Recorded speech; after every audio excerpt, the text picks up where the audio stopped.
Ministro Finanças Rui Gomes Tian, hau setinang rihung rua sanul racing walu, totinang rihung rua ronul racing rua, o governo halona levantamento ba fundo minerai, hamutuk bilhão 5.hat, usi total bilhão quito ponto ida, nebe mak Parlamento Nacional aprova.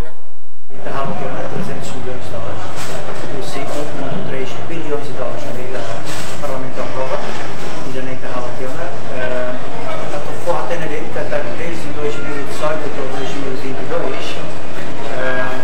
O Fundo Minerário na lei está ao levantamento de 5,4 bilhões de dólares. O sim total de aprova 7,1 bilhões de dólares. Ou seja, 76%.